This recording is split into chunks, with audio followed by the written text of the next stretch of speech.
यहाँ पर देखिए स्टूडेंट, समाजशास्त्र का महत्वपूर्ण बहुविकल्पीय प्रश्न लेकर आए हैं। बार बार आने वाला प्रश्न है जो आपके 10 नंबर का आपके समाजशास्त्र सोशियोलॉजी में होता है, आप सभी को पता होगा। ठीक है, तो एक एक करके सारे क्वेश्चंस को चलिए देख लेते हैं और आप लोग टेस्ट भी दे सकते हैं। ठीक है, हमारे बताने से पहले आप लोग राइट आंसर जो है जिसको भी पता है कमेंट में बता दीजिए। ठीक है, वो पूरा एक प्रकार से टेस्ट उनका हो जाएगा और जिन्होंने अच्छे से तैयारी की होगी वो उनका टेस्ट कंप्लीटली अच्छे से जाएगा। ठीक है, तो उसके बाद में चलिए देख लेते हैं सारे क्वेश्चंस को। यहाँ पर देखिए सबसे पहला क्वेश्चन दिया हुआ है, स्क्रीन पर आप देख सकते हैं। देखिए, सोशियोलॉजी शब्द की उत्पत्ति किन किन भाषाओं में हुई है। ठीक है, देखिए सबसे फर्स्ट क्वेश्चन है कि सोशियोलॉजी शब्द की उत्पत्ति किन किन भाषाओं में हुई है। तो यहाँ पर देखिए किन किन भाषाओं में हुई, तो याद रखिएगा इसका राइट आंसर हो जाएगा लैटिन ग्रीक। ठीक है, लैटिन और ग्रीक भाषाओं में इनकी एक प्रकार से उत्पत्ति हुई है सोशियोलॉजी शब्द की। ठीक है, उसके बाद में देखिए अगला क्वेश्चन, दूसरा नंबर, सन 1931 की भारतीय जनगणना के अध्यक्ष थे। तो 1931 की जो भारतीय जनगणना के अध्यक्ष थे आप सभी को पता होगा, मैंने काफ़ी बार बताया अपने जो है वीडियोज में, इनमें से आपका J.H. हंटन हो जाएंगे। ठीक है, इनका पूरा नाम क्या हो जाएगा स्टूडेंट, जॉन अलेक्जेंडर। ठीक है, जॉन अलेक्जेंडर हंटन इसका पूरा नाम हो जाएगा। ठीक है, तो दूसरे का आपका गा वाला विकल्प बिल्कुल सही हो जाएगा। उसके बाद में चलिए देख लेते हैं अगला क्वेश्चन। ये चारों टाइप के स्टूडेंट में क्वेश्चंस को बताऊंगा जो इंपॉर्टेंट क्वेश्चंस हैं और जैसा कि मैंने बताया बार बार ये पेपर में पूछे जाते हैं। ठीक है, तो देखिए यहाँ पर देखिए 3 नंबर क्वेश्चन दिया हुआ है कि जनसंख्या के आकार को निम्नलिखित में से कौन कारक प्रभावित करते हैं। ठीक है, जनसंख्या के आकार को निम्नलिखित में से कौन से कारक प्रभावित करते हैं। आप सभी को पता होगा इनमें से सभी कारक हो जाएंगे। ठीक है, यानी जन्म दर भी प्रभावित करते हैं, मृत्यु दर भी और निष्क्रमण भी। तो तीसरे का आपका घ ऑप्शन बिल्कुल सही हो जाएगा। उसके बाद में देखिए यहाँ पर अगला क्वेश्चन 4 नंबर, देखिए दिया हुआ है कि जनसंख्या के प्राकृतिक निरोध के सिद्धांत, यहाँ पर देखिए के प्रवर्तक कौन रहे हैं। ठीक है, प्रवर्तक कौन है तो ये बताना है। तो इनमें से थॉमस माल्थस हो जाएंगे स्टूडेंट, आप सभी को पता होगा सोशियोलॉजी और जियोग्राफी में इन्हीं का बोलबाला रहता है जनसंख्या के मामलों में। ठीक है, तो 4 नंबर का खा ऑप्शन बिल्कुल राइट आंसर हो जाएगा। अगला क्वेश्चन दिया हुआ है 5 नंबर, जाति की सदस्यता होती है। ठीक है, तो जाति की जो सदस्यता होती है माय डियर स्टूडेंट वो क्या होती है, जन्म से होती है। आप सभी को पता हो जाता है जन्म से हमें क्या है, हमारा जाति का निर्धारण होता है जिस जन्म में हम पैदा होते हैं।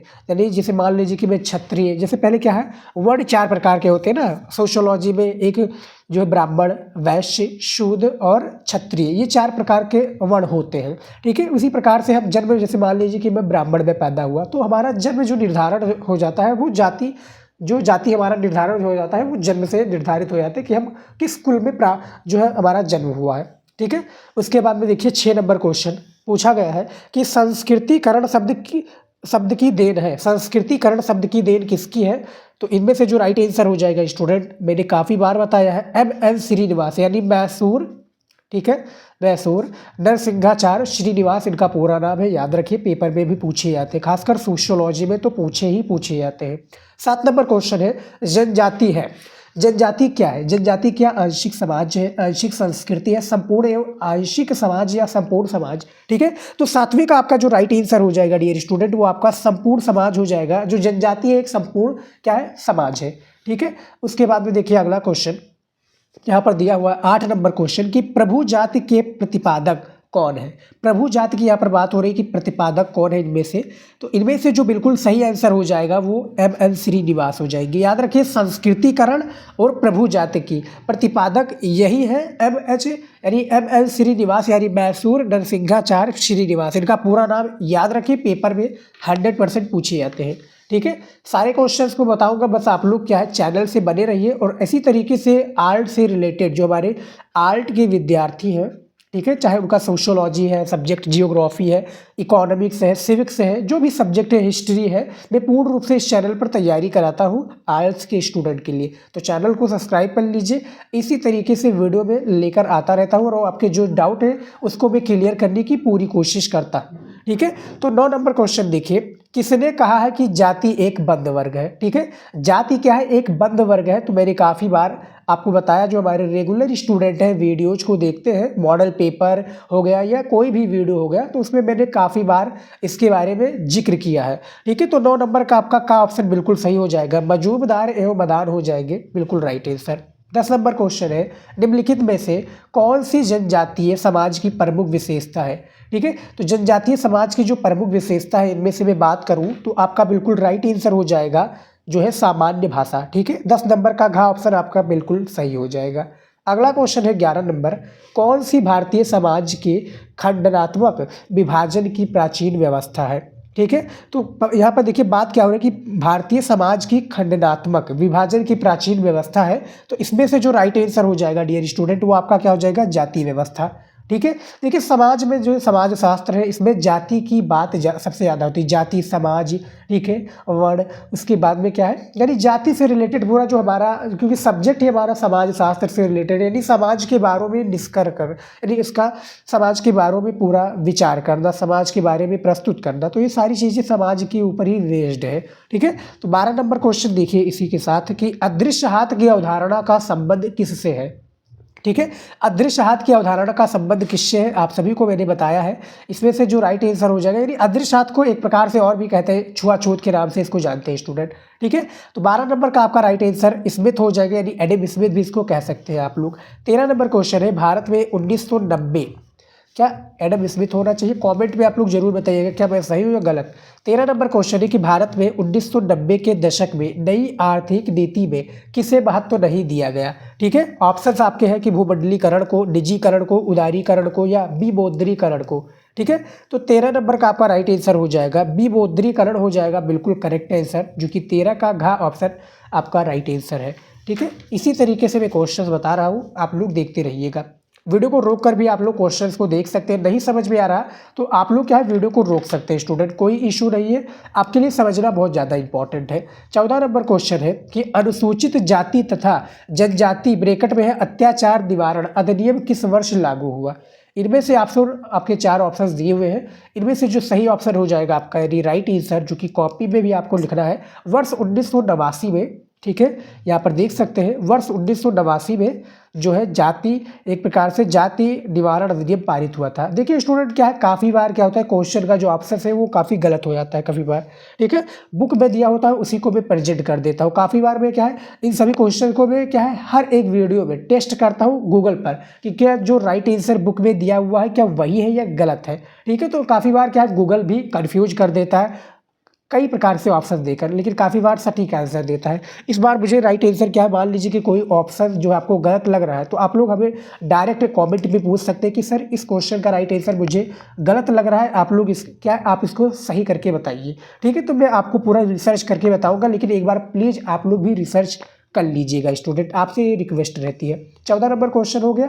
15 नंबर क्वेश्चन देखिए कि ब्रह्म समाज के संस्थापक कौन थे। ठीक है, ब्रह्म समाज के संस्थापक आप सभी को पता होगा राजा राम मोहन राय थे। ठीक है, कौन थे, राजा राम मोहन राय। ब्रह्म समाज की जो स्थापना कब हुई थी ये आप लोग याद रखिए 20 अगस्त। ठीक है, यहाँ पर देखिए 20 अगस्त यहाँ पर 1828 जो कि कोलकाता में हुई। कहाँ पर, कोलकाता, जो कि अब पहले कलकत्ता हुआ करती थी, अब कोलकाता हो गई है। ठीक है, तो ब्रह्म समाज के संस्थापक राजा राम मोहन राय 20 अगस्त 1828 में इसकी स्थापना इन्होंने की थी कलकत्ता में। ठीक है, उसके बाद में देखिए 16 नंबर क्वेश्चन दिया हुआ है कि भारतीय संविधान के किस अनुच्छेद में राष्ट्रीय अनुसूचित जातियों के लिए प्रतिबंध उपबंध है। ठीक है, 16 नंबर क्वेश्चन काफ़ी इंटरेस्टिंग क्वेश्चन है, तो इसका जो राइट आंसर होना चाहिए स्टूडेंट वो क्या हो जाएगा, वो आपका हो जाएगा अनुच्छेद 335 में बात कही गई है। ठीक है, तो 16 नंबर क्वेश्चन का राइट आंसर हो जाएगा। अगला क्वेश्चन दिया हुआ है 17 नंबर कि पूर्वग्रह होता है। पूर्वग्रह क्या होता है, मैंने काफ़ी बार आपको ये अति लघु उत्तरीय में भी क्वेश्चन पूछा जाता है पूर्वग्रह से रिलेटेड। ठीक है, तो जो पूर्वग्रह होता है ये क्या होता है स्टूडेंट, इनमें से क्या कोई नहीं होता, ये आप जरूर बताइएगा। इनमें से क्या होता है स्टूडेंट पूर्वग्रह, ये होता है नकारात्मक और सकारात्मक दोनों। ठीक है, तो 17 नंबर का ऑप्शन जो आपका नकारात्मक एवं सकारात्मक दिया हुआ है, 17 नंबर क्वेश्चन का सही विकल्प ये हो जाएगा। 18 नंबर क्वेश्चन दिया कि सामाजिक स्तरीकरण का तात्पर्य क्या है। ठीक है, ऑप्शन से सामाजिक समानता, सामाजिक असमानता, सामाजिक न्याय या सामाजिक अन्याय। ठीक है। ये आपका 4 टाइप के ऑप्शंस दिए, यानी ऑप्शंस आपके जो कि विकल्प दिए जाते हैं, जो कि एक इसमें से सही विकल्प होता है। अब आप लोगों ने पढ़ाई किया होगा, आप लोगों के पास क्वेश्चन बैंक है, आप लोगों के पास बुक है, ठीक है। जो मेहनत करते होंगे, जो 100% स्टडी पर सभी सब्जेक्ट को ध्यान से बराबर से पढ़ते होंगे, उनको ये क्वेश्चन का आंसर पता होता है, ठीक है। टेस्ट जो स्टूडेंट दे रहे हैं, अच्छी बात है। आप लोग लास्ट में पूरे क्वेश्चन का आंसर हमें कैलकुलेट करके नीचे कमेंट में बता दीजिए। मान लीजिए कि इनमें मैं 30 क्वेश्चन बताने वाला हूं और 30 में से आपका 15 सही हुआ, तो इस तरह से लिखिएगा। आगे जो हमारा 30 क्वेश्चन है इसको लिख दीजिएगा, गुणे करके इस तरह से 15 लिख दीजिए। मैं समझ जाऊंगा कि भैया बच्चे का इतना सही हुआ है, ठीक है। लेकिन ईमानदारी से गूगल और बुक में नहीं देखना है। आप लोगों को नहीं आता है फिर भी आप लोग यहाँ से देख कर सही कर सकते हैं। चीटिंग नहीं करना है स्टूडेंट, क्योंकि बोर्ड एग्जाम में जब आप पेपर देने जाएंगे तो वहाँ चीटिंग नहीं चलता है। वहाँ पर जब आपको पता होगा तभी लिखोगे, नहीं पता है तो आप कुछ नहीं लिख पाओगे। उसके लिए भी मैंने वीडियो बना दिया है, यानी हमारे चैनल से कोई भी बच्चा जो है फेल नहीं होगा। बस हमारे बताए गए तरीकों को, हमारी बताई गई वीडियोज को देखता है और उसको फॉलो करता है तो कोई भी बच्चा फेल नहीं होगा, ये मैं गारंटी लेता हूँ, ठीक है। 19 नंबर क्वेश्चन देखिए। राजा राम मोहन राय थे एक।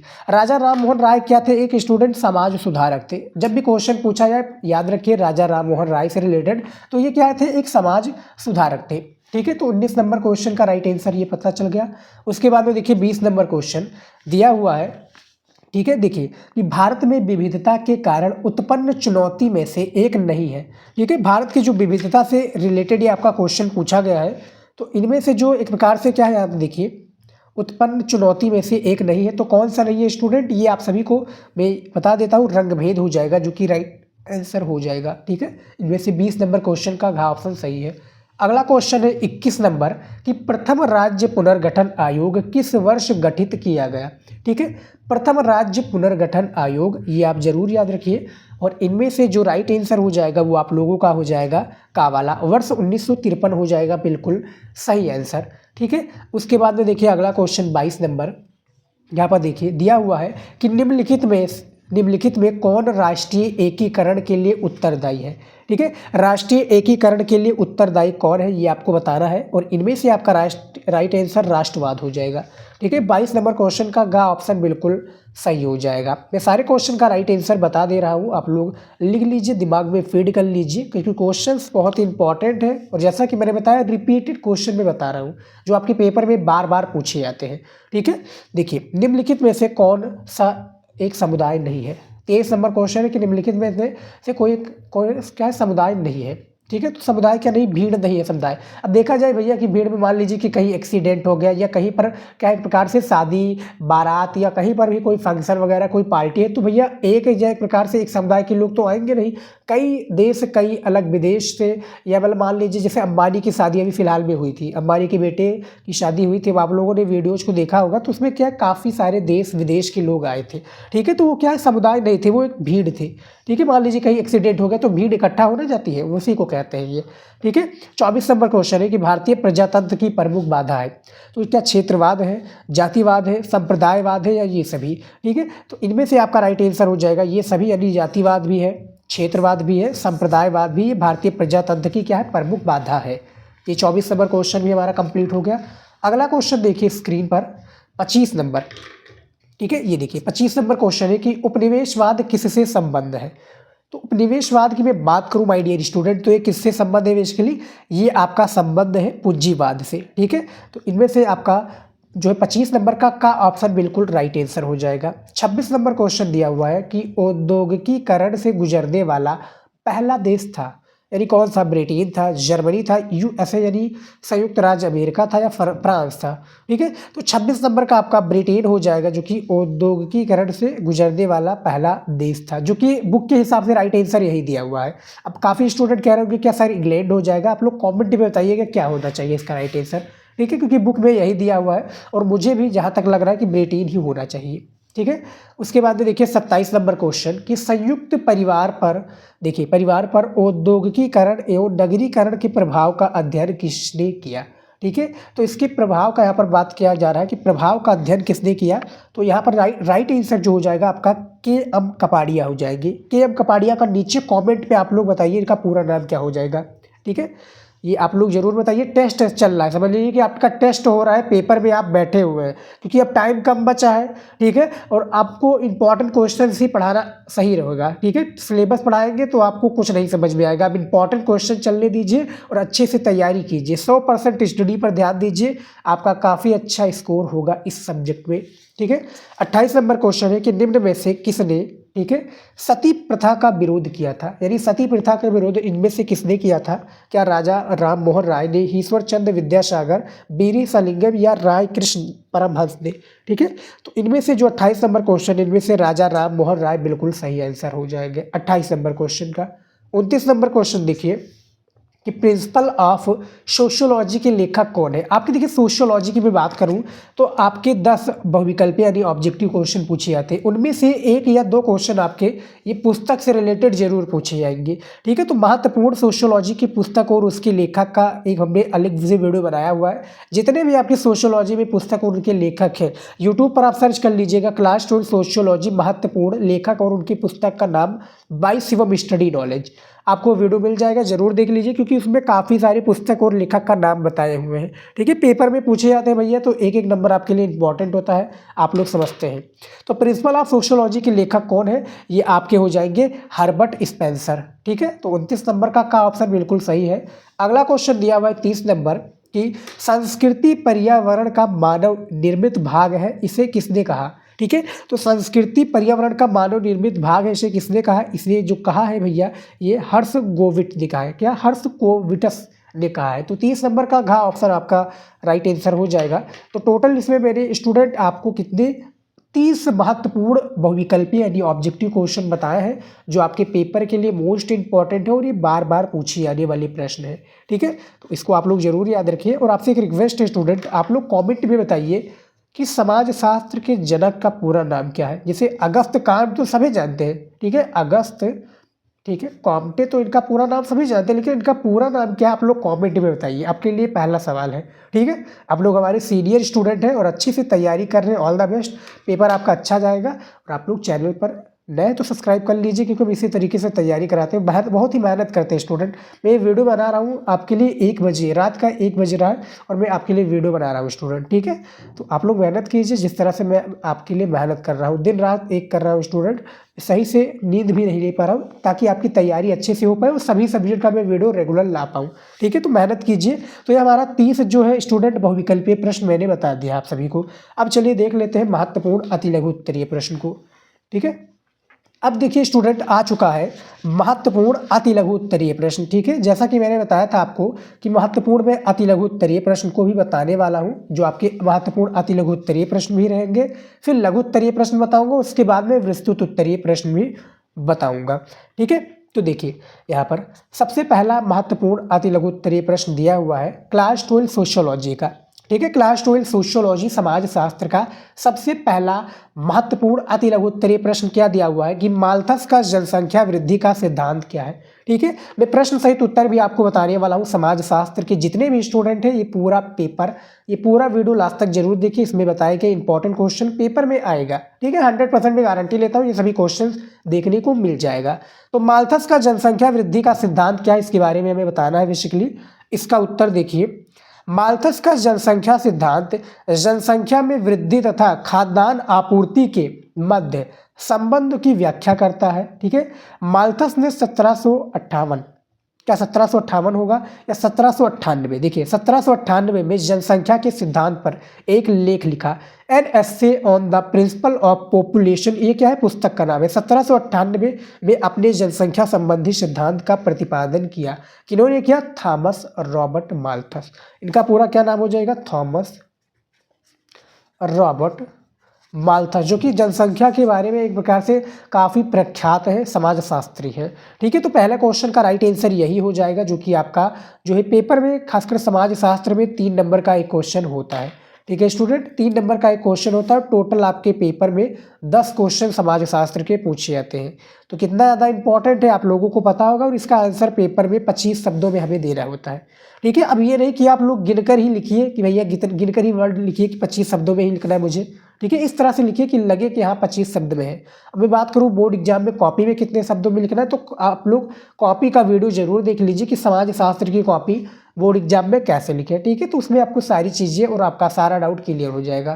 तो जो पहला क्वेश्चन था माल्थस का जनसंख्या वृद्धि का सिद्धांत, वो मैंने आप सभी को बता दिया है। अब चलिए देख लेते हैं अगला क्वेश्चन दिया हुआ है। दूसरा क्वेश्चन है अनुसूचित जनजाति की 3 विशेषताएं बताइए। जो अनुसूचित जनजाति है इनकी हमें 3 विशेषताएं बतानी है, जो कि काफ़ी इंपॉर्टेंट विशेषताएं होती हैं। तो उत्तर देखिए, सबसे पहली है कि इनमें सामान्य भूभाग, ठीक है। सामान्य भूभाग में कुछ इसमें पॉइंट के हिसाब से दिया हुआ है ना, तो काफ़ी इंपॉर्टेंट होता है। पॉइंट के हिसाब से लिखना बहुत ही अच्छा है आप सभी के लिए, क्योंकि भैया एग्जामिनर देखेगा। और जो मैंने कॉपी वाला वीडियो बनाया ना समाजशास्त्र का, उसमें मैंने सारी चीज़ें बताई किस तरह से आपको लिखना है हर एक टाइप के क्वेश्चन को, चाहे अति लघु उत्तरीय क्वेश्चन हो, लघु उत्तरीय क्वेश्चन हो, ये जो भी टाइप को क्वेश्चन हो, ठीक है। तो देखिए सामान्य भूभाग में कि एक जनजाति एक निश्चित भूभाग में ही निवास करती है, ठीक है। एक जो जनजाति है, सामान्य भूभाग का ये अर्थ है कि एक जो जनजाति है ये एक निश्चित भूभाग में ही निवास करती है। दूसरा है विस्तृत आकार, इसमें क्या है कि एक जनजाति में कई परिवारों, वंश और गोत्र का संकलन होता है, ठीक है। वंश और जो गोत्र है इनका क्या होता है, संकलन होता है, ठीक है। तीसरा है सामान्य भाषा, एक जनजाति के लोग अपने विचारों का आदान प्रदान करने के लिए जनजाति की अपनी एक सामान्य भाषा का प्रयोग करते हैं, ठीक है। यानी जो जनजाति है स्टूडेंट, यहाँ पर देखिए जनजाति की अपनी एक सामान्य भाषा का प्रयोग करते हैं। तो अनुसूचित जनजाति की 3 विशेषताएं यहाँ पर मैंने बता दिया, आप लोग इसका आंसर देख सकते हैं, ठीक है। वीडियो रोक कर भी आप लोग सारी चीज़ों को समझ सकते हैं, क्योंकि स्टूडेंट जैसा कि मैंने बताया आपके लिए समझना बहुत ज़्यादा इंपॉर्टेंट है। और जब आप लोग समझ जाएंगे तो आपके लिए कोई भी चीज़, कोई भी मुश्किल नहीं, यानी कोई भी आपको प्रॉब्लम फेस करना की ज़रूरत नहीं रहेगी। 3 नंबर क्वेश्चन देखिए कि पूर्वग्रह से आप क्या समझते हैं। तो जो पूर्वग्रह है इससे आप क्या समझते हैं, तो उत्तर देखिए, पूर्वग्रह एक समूह के सदस्यों द्वारा, ठीक है। यहाँ पर देखिए पूर्वग्रह एक समूह के सदस्यों द्वारा दूसरे समूह के बारे में पूर्व कल्पित विचार या व्यवहार होता है। इस शब्द का यहाँ पर देखिए, इस शब्द का अक्षरश यहाँ पर देखिए अर्थ पूर्ण निर्णय है, अर्थात वो धारणा जो बिना विषय को जाने और बिना उसके लक्ष्यों को परखे शुरुआत में ही ली जाती है, ठीक है। ये पूर्वग्रह होती है।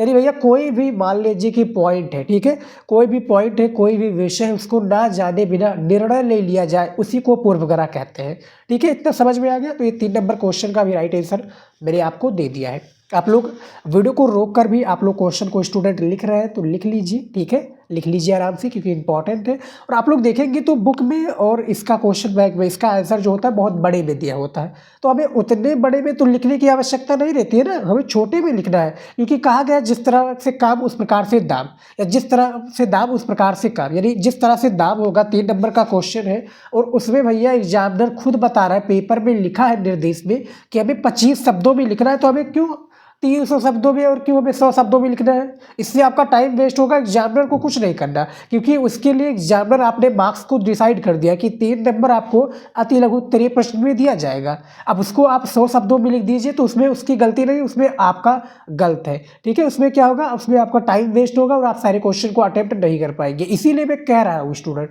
कि आप एक बार जरूर कॉपी का वीडियो वाला देख लीजिए कि कॉपी कैसे लिखता है सोशियोलॉजी का, ठीक है। प्लीज़ देख लीजिए, उससे क्या आपको फ़ायदा होगा। देखिए फ़ायदा इसलिए होगा स्टूडेंट, मैं बता रहा हूँ, क्योंकि उससे आपका 10 से 20 नंबर एक्स्ट्रा बढ़ जाएगा, ठीक है। जो आप जहाँ पर वीक हो रहे होंगे उससे कॉपी से लिखने के तरीका से जान को आप 10-15 नंबर अपना बढ़ा लोगी। तो 4 नंबर क्वेश्चन देखिए, यहाँ पर नगरीय समाज की 3 विशेषताएं लिखिए। उत्तर देखिए, नगरीय समाज की 3 विशेषताएं निम्नलिखित है। कौन कौन सी विशेषताएं निम्नलिखित है, देखिए। सबसे पहला है नगरीय समाज में व्यक्तियों के सामाजिक संबंध कृत्रिम एवं औपचारिक होते हैं। क्या होते हैं, कृत्रिम और औपचारिक होते हैं। दूसरा है नगरीय समाज में श्रम विभाजन बहुतायात में पाया जाता है। जो श्रम विभाजन होता है स्टूडेंट, ये क्या होता है, ये बहुतायात में पाया जाता है। तीसरा है नगरीय समाज में बेमेलता देखने को मिलती है। यहाँ विभिन्न प्रजातियों, क्षेत्रों, धर्मों एवं व्यवसायों के लोग क्या है, जो व्यवसाय होते हैं, यानी जो कुछ कार्य करते हैं, व्यवसायों के लोग भी रहते हैं। तो नगरीय समाज की 3 विशेषताएं यहाँ पर आप देख सकते हैं। अभी ग्रामीण समाज की भी विशेषताएं बताई जाएंगी, ठीक है। तो ये नगर की यानी जो शहर के लोग होते हैं उनकी ये विशेषताएं बताई गई है, जो यहाँ पर आप स्क्रीन पर देख सकते हैं। उसके बाद में चलिए देख लेते हैं अगला क्वेश्चन। यहाँ पर देखिए 5 नंबर क्वेश्चन है कि संस्कृति को परिभाषित कीजिए, ठीक है। क्वेश्चन बहुत इंटरेस्टिंग पूछा गया है, संस्कृति को क्या करना है, परिभाषित करना है। तो उत्तर देखिए, बोगार्ट्स के अनुसार, क्या है, बोगार्ट्स के अनुसार कि संस्कृति किसी समूह के कार्य करने तथा विचार करने की समरस रीतियों को कहते हैं। क्या कहते हैं? समरस जो रीतियाँ उनको कहते हैं। रेडफील्ड के अनुसार देखिए, संस्कृति कला और उपकरणों द्वारा स्पष्ट परंपरागत ज्ञान का वह संगठित रूप है। ठीक है, यहाँ पर देखिए, परंपरागत ज्ञान का वह संगठित रूप है जो परंपरा के द्वारा संरक्षित होकर मानव समूह की विशेषता बन जाता है। ठीक है, ये संस्कृति को परिभाषित किया है जो कि एक प्रकार से दो समाजशास्त्री है, बोगार्ट्स और रेडफील्ड।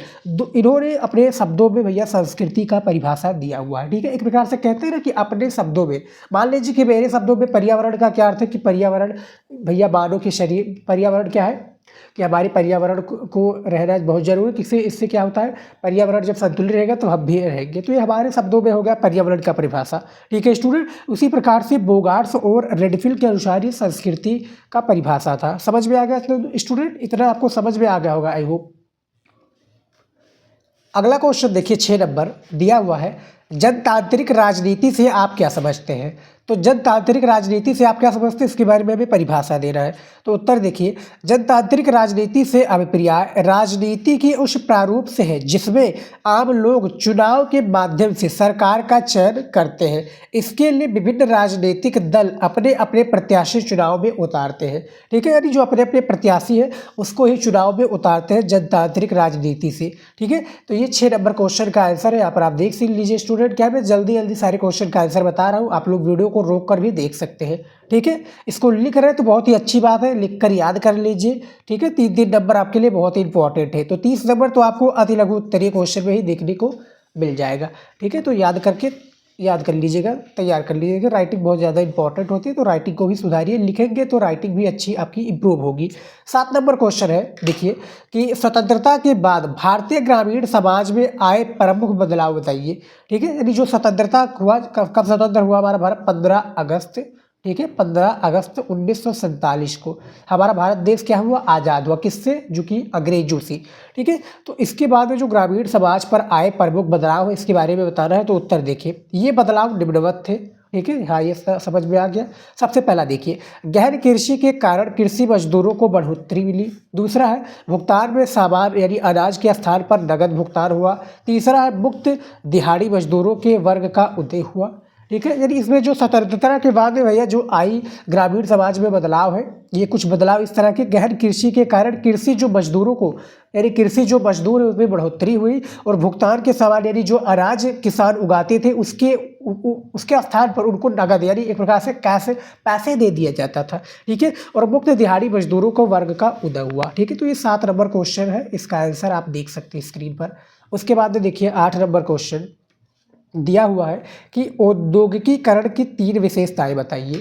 ठीक है, हमें बतानी क्या है कि औद्योगिकीकरण की 3 विशेषताएं बतानी है। उत्तर देखिए, 3 विशेषताएं बता देंगे भैया 3 नंबर मिल जाएगा। ठीक है, एग्जामिनर भी यही चाहता है कि भैया आप क्वेश्चन का आंसर दे दें और 3 नंबर में आपको दे दूँ। उत्तर देखिए, औद्योगिकीकरण की 3 विशेषताएं निम्नलिखित है। सबसे पहला है, ये मानवीय शक्ति की अपेक्षा मशीनी शक्ति पर बल देता है। ये जो मानवीय शक्ति है ना स्टूडेंट, इसकी अपेक्षा जो मशीनी शक्ति पर बल देता है। दूसरा है, इसके कारण प्रति व्यक्ति आय और राष्ट्रीय आय में वृद्धि होती है। प्रति व्यक्ति आय और क्या है? राष्ट्रीय आय में वृद्धि होती है इसके कारण। तीसरा है, ये प्राकृतिक संसाधनों के अधिकतम तथा योजनाबद्ध दोहन पर बल देता है। ठीक है, तो ये औद्योगिकीकरण की 3 विशेषताएं हैं जो यहाँ पर आप स्क्रीन पर देख सकते हैं स्टूडेंट। ठीक है, ये आपका क्वेश्चन है और इसका आंसर भी। उसके बाद में देखिए अगला क्वेश्चन 9 नंबर दिया हुआ है कि उदारीकरण शब्द का क्या तात्पर्य है। उदारीकरण शब्द का तात्पर्य क्या है ये बताना है। उत्तर देखिए, उदारीकरण शब्द का तात्पर्य ऐसे अनेक नीतिगत निर्णयों से है जो भारत राज्य द्वारा 1991 में भारतीय अर्थव्यवस्था को विश्व बाजार के लिए खोल देने के उद्देश्यों से लिए गए थे। ठीक है, यहाँ पर देखिए उद्देश्यों से क्या है? लिए गए थे, विश्व बाजार के लिए खोल देने के उद्देश्य से लिए गए थे 1991 में। तो उदारीकरण शब्द का ये आपका तात्पर्य है, यहाँ पर आप स्क्रीन पर देख सकते हैं। ठीक है, तो 9 नंबर क्वेश्चन भी मैंने आपको बता दिया, इसका आंसर भी मैंने आपको बता दिया स्टूडेंट। ठीक है, उसके बाद में देखिए अगला क्वेश्चन देख लेते हैं यहाँ पर। 10 नंबर क्वेश्चन देखिए, भारत में होने वाले प्रमुख पर्यावरणीय आंदोलन के नाम लिखिए। ठीक है, भारत में जो होने वाले प्रमुख पर्यावरणीय आंदोलन है इनका हमें नाम लिखना है। ठीक है, तो उत्तर देखिए, भारत में होने वाले प्रमुख पर्यावरणीय आंदोलन के नाम इस प्रकार है, यानी इस प्रकार से दिए हुए। देखिए, सबसे पहला है बिश्नोई आंदोलन, ठीक है, दूसरा है चिपको आंदोलन, तीसरा है अपिक्को आंदोलन और चौथा है साइलेंट घाटी आंदोलन। ठीक है, और पांचवा है जंगल बचाओ आंदोलन, 6 है नर्मदा बचाओ आंदोलन। तो जब भी इस तरह से क्वेश्चन पूछा जाए, देखिए यहाँ पर अभी अति लघु उत्तरीय में क्वेश्चन यानी वेरी शॉर्ट में क्वेश्चन आपका ये पूछा गया है। ठीक है, वेरी शॉर्ट में। और जब भी ये क्वेश्चन आपका लॉन्ग में यानी लघु या दीर्घ में पूछा जाए तो इसके बारे में आपको थोड़ा डिटेल में लिखना पड़ेगा। जैसे मान लीजिए कि यह चिपको आंदोलन क्या है। ठीक है, तो चिपको आंदोलन आप सभी को पता होगा उत्तराखंड से प्रारंभ हुआ। ठीक है, इसमें क्या होता था, पेड़ों को जो कोई काटने आता था, ठीक है, तो वहाँ से जो लोग होते थे वहाँ के, वो पेड़ों से चिपक जाते थे, इसी को चिपको आंदोलन कहा गया। ठीक है स्टूडेंट, तो ये भारत में होने वाले जो प्रमुख पर्यावरणीय आंदोलन है इनके बारे में मैंने बता दिया। जब दीर्घ उत्तरीय क्वेश्चन में पूछा जाएगा तो इसके बारे में थोड़ा थोड़ा लिखकर आप डिटेल से समझा दीजिएगा। ठीक है, तो ये मैंने आपको बता दिया। अब देखिए अपिक्को आंदोलन क्या है, इसके बारे में मैंने आपको काफ़ी बार बताया है, अपिक्को आंदोलन के बारे में, साइलेंट घाटी आंदोलन के बारे में, फिर चिपको आंदोलन के बारे में। ठीक है, तो ये 10 नंबर क्वेश्चन का भी आंसर मैंने आपको बता दिया है। ठीक है, उसके बाद में चलिए देख लेते हैं अगला क्वेश्चन। यहाँ पर देखिए 11 नंबर क्वेश्चन देखिए, समाज को परिभाषित कीजिए। ठीक है, समाज को, क्योंकि भैया समाज से ही है तो समाज से रिलेटेड तो हमें समाज को परिभाषित करना पड़ेगा। इसका परिभाषा देखिए, उत्तर है मेकाइवर एवं पेज के अनुसार। मेकाइवर एवं पेज क्या है, एक समाजशास्त्री है, बहुत इंपॉर्टेंट समाजशास्त्री है। तो देखिए, समाज चलनों व प्रणालियों, सत्ता व पारस्परिक सहयोग, अनेक समूहों व भागों की तथा मानव व्यवहार के नियंत्रण व स्वाधीनताओं की एक व्यवस्था है। ठीक है, समाज क्या है भैया, समाज यहाँ पर दिया हुआ कि समाज एक चलनों व प्रणालियों, सत्ता व पारस्परिक सहयोग, अनेक समूहों व भागों की तथा मानव व्यवहार के नियंत्रण व स्वाधीनताओं की एक क्या है, व्यवस्था है। ये 11 नंबर क्वेश्चन का राइट आंसर मैंने बता दिया है। अगला क्वेश्चन देखिए यहाँ पर 12 नंबर, संयुक्त परिवार की विशेषताएं क्या है। ठीक है, संयुक्त परिवार की जो प्रमुख विशेषताएं हैं ये क्या है, इसके बारे में बताना है। तो उत्तर देखिए, संयुक्त परिवार की विशेषताएं इस प्रकार है, यानी कुछ इस प्रकार पॉइंट के थ्रू दिया हुआ है। सबसे पहला देखिए, अधिक पीढ़ी के लोग।